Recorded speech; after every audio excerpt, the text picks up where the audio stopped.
ಶಿವಮೊಗ್ಗ ಜಿಲ್ಲೆಯ ಸಾಗರದಲ್ಲಿ ಇಂದು ಪತ್ರಿಕಾ ರಂಗದ ಸಂಭ್ರಮ ಮನೆ ಮಾಡಿತ್ತು. ಕೆಯುಡಬ್ಲ್ಯೂಜೆ ತಾಲೂಕು ಸಂಘದ ನೂತನ ಪದಾಧಿಕಾರಿಗಳ ಪದಗ್ರಹಣ ಸಮಾರಂಭವು ಅತ್ಯಂತ ಅದ್ದೂರಿಯಾಗಿ ನೆರವೇರಿದೆ. ಸಾಗರ ನಗರದ ಆನ್ಲೆಕೊಪ್ಪ ವ್ಯಾಪ್ತಿಯಲ್ಲಿರುವ ಪತ್ರಿಕಾ ಭವನದ ಸಭಾಂಗಣದಲ್ಲಿ ಜಿಲ್ಲಾ ಮತ್ತು ತಾಲೂಕು ಮಟ್ಟದ ಪತ್ರಕರ್ತರ ಸಮ್ಮುಖದಲ್ಲಿ ನೂತನ ಪದಾಧಿಕಾರಿಗಳು ಅಧಿಕಾರ ಸ್ವೀಕರಿಸಿದರು. ಕಾರ್ಯಕ್ರಮದಲ್ಲಿ ಪಾಲ್ಗೊಂಡು ಮಾತನಾಡಿದ ಜಿಲ್ಲಾಧ್ಯಕ್ಷರಾದ ವೈದ್ಯನಾಥ್ ಅವರು ಪತ್ರಕರ್ತರ ಹಿತರಕ್ಷಣೆಯೇ ನಮ್ಮ ಮೊದಲ ಆದ್ಯತೆ ಎಂದು ಘೋಷಿಸಿದರು. ಅತ್ಯಂತ ಸರಳವಾಗಿ ಅಧಿಕಾರ ಹಸ್ತಾಂತರ ಆಗಿದೆ. ಅಧಿಕಾರ ಹಸ್ತಾಂತರ ಆಗೋಕ್ಕೆ ಮುಂಚಿನಿಂದಲೇ ಅವರು ಕಾರ್ಯೋನ್ಮುಖರಾಗಿ ಸಾಕಷ್ಟು ಕೆಲಸವನ್ನು ಮಾಡಿದ್ದಾರೆ. ಇದಕ್ಕೆ ನಿಕಟಪೂರ್ವ ಅಧ್ಯಕ್ಷರಾಗಿರುವಂಥವರು ಒಂದು ಭದ್ರ ಬುನಾದಿಯನ್ನು ಹಾಕಿಕೊಟ್ಟಿದ್ದಾರೆ. ಈಗ ಅದರ ಮೇಲೆ ನಾವು ಇವಾಗ ಸೌಧವನ್ನು ಕಟ್ಟಬೇಕಾಗಿದೆ. ಹಾಗಂತ ಹೇಳಿ ಆ ಬುನಾದಿ ಹಾಕಿಕೊಟ್ಟವರನ್ನು ನಾವು ಮರೆಯೋಕ್ಕಾಗಲ್ಲ. ಈ ಕಾರಣದಿಂದಾಗಿಯೇ ಅವರನ್ನು ನಾವು ಇವಾಗ ಜಿಲ್ಲಾ ಸಂಘಕ್ಕೆ ತಾಲೂಕು ಪ್ರತಿನಿಧಿಯಾಗಿ ಅವರನ್ನು ನಾವು ನೇಮಕ ಮಾಡ್ಕೊಂಡಿದ್ದೀವಿ. ಸದಸ್ಯತ್ವ ನೀವು ಕರೆದಿದ್ದೀರಾ, ವಾರ್ಷಿಕ ಸದಸ್ಯತ್ವ ನಾವು ತಗೋತೀವಿ. ಸಂಘದಿಂದ ನಮಗೇನು ಪ್ರಯೋಜನ ಇದೆ? ಯಾಕೆ ನಾವು ಸಂಘಕ್ಕೆ ಮೆಂಬರ್ ಆಗಬೇಕು? ಈ ರೀತಿಯಾದಂಥ ಪ್ರಶ್ನೆ ಅಲ್ಲೂ ಬಂತು. ಅದಕ್ಕೆ ನಾನು ಹೇಳಿದೆ, ಒಂದು ಸಂಘಟನೆ ಇದ್ದರೆ ಆ ಸಂಘಟನೆ ಧ್ವನಿಯ ಮೂಲಕ ನಾವು ಏನನ್ನಾದರೂ ಸಾಧಿಸ್ಬೋದು. ಆ ಸಾಧನೆಗೋಸ್ಕರನಾದರೂ ನಾವು ಸಂಘಕ್ಕೆ ಮೆಂಬರ್ ಆಗಬೇಕು. ಇಂಡಿವಿಜುವಲ್ ಆಗಿ ಹೋದರೆ ನಾವು ಯಾರು ಏನು ಅಂತ ಆಗೋದೇ ಇಲ್ಲ. ಭವ್ಯವಾದಂಥ ಒಂದು ವೇದಿಕೆ ಸಿದ್ಧ ಆಗಿದೆ. ಮುಂದಿನ ದಿನಗಳಲ್ಲಿ ಇದು ಇನ್ನಷ್ಟು ಕೂಡ ಭದ್ರವಾಗಿ ಆಗುತ್ತೆ. ಅದಕ್ಕೋಸ್ಕರ ನಮಗೆ ಸಂಘಟನೆ ಬೇಕು. ಆ ಥರದಲ್ಲಿ ವಿಮೆಯ ಸೌಲಭ್ಯಗಳಿದೆಯೋ ನನಗೆ ಗೊತ್ತಿಲ್ಲ. ನಿಮ್ಮ ಅಪ್ಲಿಕೇಶನಲ್ಲಿ ಅದನ್ನು ನಾವು ಕಾಲಮ್ ಕೊಟ್ಟಿದ್ದೀವಿ.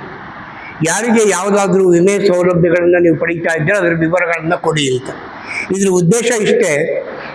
ಈಗ ನಮ್ಮನ್ನು ನಂಬಿಕೊಂಡು, ಶಿವಮೊಗ್ಗ ಜಿಲ್ಲಾ ಶಾಖೆಯನ್ನು ನಂಬಿಕೊಂಡು ಹೆಚ್ಚು ಕಡಿಮೆ ಎಲ್ಲ ತಾಲೂಕು ಸೇರಿದರೆ 300 ಜನ ಮೆಂಬರ್ಸ್ ಇದ್ದಾರೆ. ಈ 300 ಜನ ಮೆಂಬರ್ಸರ ಹಿತ ಕಾಯೋದು, ಅವರ ಕುಟುಂಬದ ಹಿತ ಕಾಯೋದು ನಮ್ಮ ಜವಾಬ್ದಾರಿ. ಆ ನಿಟ್ಟಿನಲ್ಲಿ ನಾನು ಮೊದಲನೇ ಹೆಜ್ಜೆ ಇಟ್ಟಿರೋದು, ನಾವು ಮೊದಲನೇ ಹೆಜ್ಜೆ ಇಟ್ಟಿರೋದು ಎಲ್ಲ ಪತ್ರಕರ್ತರು ಮತ್ತು ಅವರ ಕುಟುಂಬ ವರ್ಗದವರಿಗೆ ಅನುಕೂಲ ಆಗಲಿ ಅನ್ನೋ ಕಾರಣಕ್ಕೆ ವಿಮೆಯ ಸೌಲಭ್ಯ, ಅದು ಆಕ್ಸಿಡೆಂಟ್ ಇರ್ಬೋದು ಅಥವಾ ಅನಾರೋಗ್ಯ ಸಮಸ್ಯೆ ಇರ್ಬೋದು, ಅವರಿಗೆ ವಿಮೆಯ ಸೌಲಭ್ಯ ಸಿಗಬೇಕು. ಅದು ಮಲ್ಟಿ ಸ್ಪೆಷಾಲಿಟಿ ಆಸ್ಪತ್ರೆಯಲ್ಲಿ ಕ್ಯಾಶ್ಲೆಸ್ ಟ್ರೀಟ್ಮೆಂಟ್ ಅವ್ರಿಗೆ ಸಿಗಬೇಕು. ಆ ನಿಟ್ಟಿನಲ್ಲಿ ಏನು ಮಾಡ್ಬೋದು? ನನ್ನ ಹತ್ರ ಒಂದಿಷ್ಟು ಐಡಿಯಾಗಳನ್ನ ಇಟ್ಕೊಂಡು ಬಂದಿದ್ದೆ. ಅದು ಸದ್ಯದಲ್ಲೇ ಅದು ಇಂಪ್ಲಿಮೆಂಟ್ ಆಗುತ್ತೆ. ನಿಮ್ಮ ಅಪ್ಲಿಕೇಶನ್ ಎಲ್ಲ ಬಂದ ಮೇಲೆ ಸ್ಕ್ರೂಟಿನಿ ಮಾಡಿ ಅದನ್ನು ಇಂಪ್ಲಿಮೆಂಟ್ ಮಾಡ್ತಿದ್ದೀವಿ. ಜಿಲ್ಲಾ ಸಂಘದಲ್ಲಿರುವ 300ಕ್ಕೂ ಅಧಿಕ ಸಕ್ರಿಯ ಸದಸ್ಯರ ರಕ್ಷಣೆ ನಮ್ಮ ಜವಾಬ್ದಾರಿ. ಮುಂದಿನ ದಿನಗಳಲ್ಲಿ ಪತ್ರಕರ್ತರಿಗೆ ಆರೋಗ್ಯ ವಿಮೆ, ಹಿರಿಯ ಪತ್ರಕರ್ತರ ಹೆಸರಿನಲ್ಲಿ ಪ್ರಶಸ್ತಿ ಹಾಗೂ ಅಧ್ಯಯನ ಪ್ರವಾಸಗಳನ್ನು ಆಯೋಜಿಸುವ ಮಹತ್ವದ ಯೋಜನೆಗಳನ್ನು ಹಮ್ಮಿಕೊಳ್ಳಲಾಗುವುದು ಎಂದು ವೈದ್ಯನಾಥ್ ಹೇಳಿದರು. ಇದೇ ಸಂದರ್ಭದಲ್ಲಿ ಮುಖ್ಯ ಅತಿಥಿಗಳಾಗಿ ಆಗಮಿಸಿದ್ದ ಪೌರಾಯುಕ್ತರಾದ ಎಚ್.ಕೆ. ನಾಗಪ್ಪ ಅವರು ಮಾಧ್ಯಮದ ಜವಾಬ್ದಾರಿಯನ್ನ ನೆನಪಿಸಿದರು. ಸಮಾಜದ ತಪ್ಪುಗಳನ್ನು ತಿದ್ದುವಲ್ಲಿ ಮತ್ತು ಜನರಿಗೆ ಕರ್ತವ್ಯದ ಅರಿವು ಮೂಡಿಸುವಲ್ಲಿ ಪತ್ರಕರ್ತರ ಪಾತ್ರ ಹಿರಿದು ಎಂದು ಅವರು ಶ್ಲಾಘಿಸಿದರು. ಅನುದಾನ ಅಂದ್ರೆ ಬಾಡಿ ಇಲ್ಲದೆ ಇರಬೇಕಾದ್ರೆ ಶಾಸಕರೇ ಅದರ ನೇತೃತ್ವ ಇರುತ್ತೆ. ಅವರು ಈ ಒಂದು ಕಾರ್ಯದಲ್ಲಿ ನಮಗೆ, ಯಾಕಂದ್ರೆ ನಮಗೆ ಈ ಥರ ಒಂದು ಇವೆಲ್ಲ ನಮ್ಮ ಮುನ್ಸಿಪಾಲ್ಟಿಗೆ ಮುಗಿಸ್ತೀನಿ. ನಾನು ಮಾಡಲೇಬೇಕಾದ ಕೆಲಸ ಅಂದರೆ ಕ್ಲೀನಿಂಗು, ಕುಡಿಯೋ ನೀರು, ಇನ್ನೊಂದು ಈ ಥರ ಇರುತ್ತೆ. ಮಾಡಬೇಕಾದ ಕೆಲಸ ಅಂದರೆ ಕಂದಾಯ ವಸೂಲಿ ಮಾಡೋದು, ಇನ್ನೊಂದು ಮಾಡೋದು, ಕಟ್ಟಡ ಪರವಾನಗಿ ಮಾಡೋದು ಮಾಡಲೇಬೇಕು. ಮಾಡಬಹುದಾದ ಕೆಲಸ ಅಂತ ಇರುತ್ತೆ. ಅದಕ್ಕೆ ತುಂಬ ಮುಂದಾಲೋಚನೆ ಇರಬೇಕು, ಹಿಂದ್ಗಡೆ ಬಲ ಇರಬೇಕು. ಇದು ಒಂದು ನಗರಸಭೆ ಮಾಡಬಹುದಾದ ಕೆಲಸ ಸರ್. ಇದು ನಮ್ಮ ಬಿಲ್ಡಿಂಗ್ ಅಲ್ಲ, ಮಹಿಳಾ ಮತ್ತು ಇದ್ರದ್ದು ಇಲಾಖೆ.